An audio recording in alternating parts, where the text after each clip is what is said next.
미국이 마두로를 압송하며 공개한 공소장은 범죄 사실을 나열한 문서이지만 그 성격은 거기에서 멈추지 않습니다. 이 문서는 왜 미국이 이 시점에 베네수엘라 정권의 최고 책임자를 직접 겨냥했는지를 설명하는 일종의 논리 지도에 가깝습니다.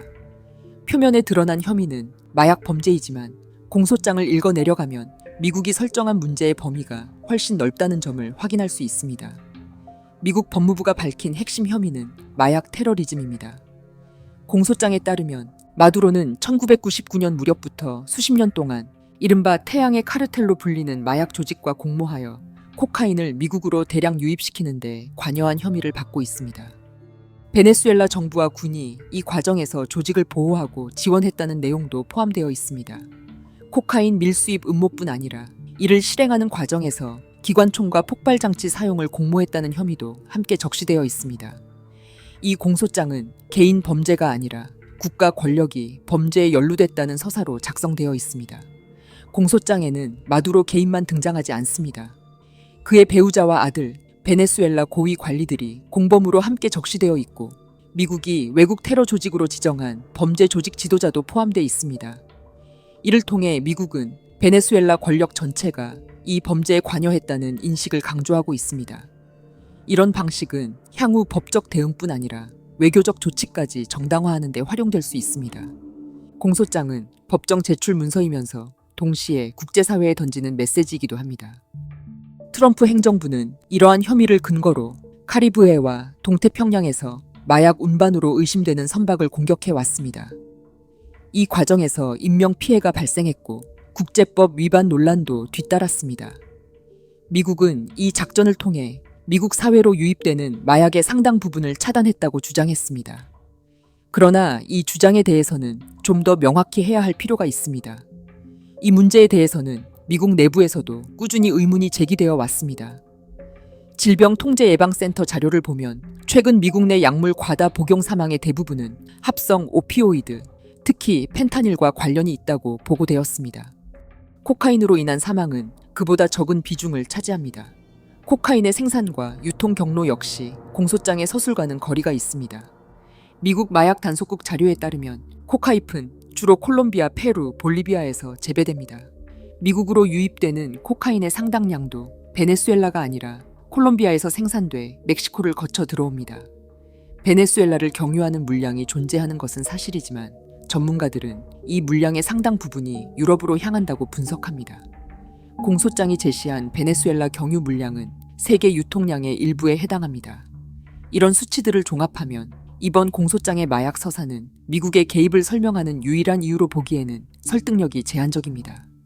그러나 미국 입장에서 마약이 그저 명분에 불과했다 할지라도 이번 작전은 반드시 수행해야 했던 일입니다. 베네수엘라의 경제적 이해관계 속에 중국이라는 커다란 적이 자리하고 있기 때문입니다. 이러한 지점에서 공소장에 적시된 또 다른 중요한 내용들에 시선을 돌릴 필요가 있습니다. 공소장에서 마약 혐의와 함께 반복적으로 등장하는 또 하나의 축은 석유 문제입니다. 트럼프 행정부는 베네수엘라가 미국의 석유를 훔쳤다는 표현을 사용하며 이 사안을 설명해 왔습니다.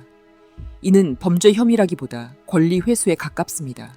트럼프는 베네수엘라에 진출할 석유 기업들을 언급하며 오래전에 되돌려 받았어야 할 자산을 회수하겠다고 말했습니다. 국방부 역시 같은 맥락에서 베네수엘라가 미국으로부터 빼앗아간 석유를 돌려받는 문제를 강조했습니다. 이 대목에서 공소장은 마약 범죄 문서에서 자산 분쟁 문서로 성격이 확장됩니다. 이 석유 문제는 최근에 새롭게 등장한 쟁점이 아닙니다. 베네수엘라는 70년대 석유 산업을 국유화하는 과정에서 당시 진출해 있던 미국 기업들과 갈등을 빚었습니다.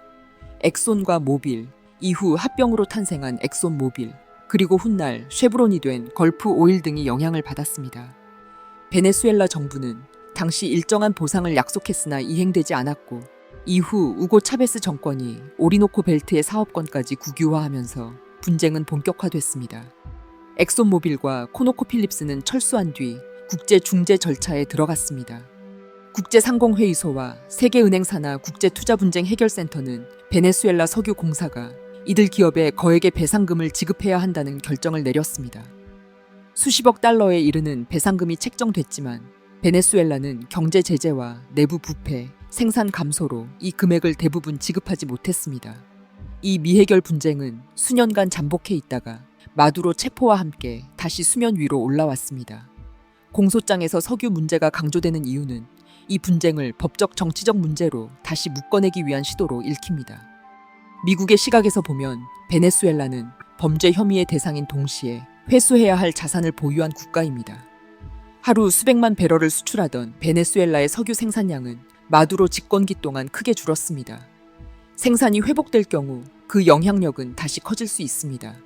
이런 상황에서 마약 혐의는 개입의 출발점이 되고 석유 문제는 개입의 목적을 설명하는 역할을 합니다. 공소장은 이 두 요소를 한 문서 안에 배치함으로써 미국의 행동을 법과 이해관계의 언어로 정리하고 있습니다. 공소장의 시야를 석유에서 한 단계 더 넓히면 히토류 문제가 등장합니다. 베네수엘라는 석유와 금뿐 아니라 콜탄을 포함한 히토류 자원이 매장된 국가로 알려져 있습니다. 콜탄은 스마트폰과 전자기기, 방위 산업의 필수적인 원료로 사용됩니다. 글로벌 공급망이 재편되는 상황에서 히토류 확보는 주요 국가들의 핵심 과제로 떠올랐습니다. 미국 입장에서 지리적으로 가까운 베네수엘라의 히토류 자원은 장기적으로 관리해야 할 대상에 포함될 수밖에 없습니다. 마두로는 최근 인터뷰에서 미국의 목표가 베네수엘라의 석유와 금, 히토류를 확보하는 데 있다고 주장해 왔습니다. 이 지점에서 그린란드가 함께 언급됩니다.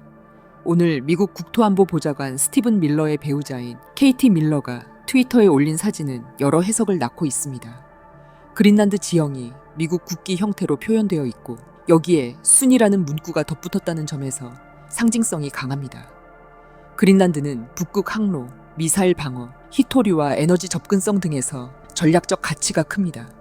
트럼프 진영이 과거부터 그린란드의 지정학적 중요성을 공개적으로 언급해온 점을 감안하면 해당 게시물은 영토 주권을 직접 언급하기보다는 미국의 영향력 확대 의지나 북극 전략의 가속을 암시하는 신호로 읽힙니다. 특히 베네수엘라 사태 직후 이러한 메시지가 등장했다는 점은 미국의 시야가 중남미와 북극을 동시에 향하고 있음을 보여줍니다. 그리고 이 지역들의 공통점은 에너지와 히토류, 그리고 중국과의 패권 경쟁이 벌어지는 장소들이라는 것입니다. 따라서 이번에 진행된 미국의 마두로 축출은 중국이 차지하고자 하는 중남미의 교두보 하나를 무력화시킨 사건이라고 보는 게 타당합니다.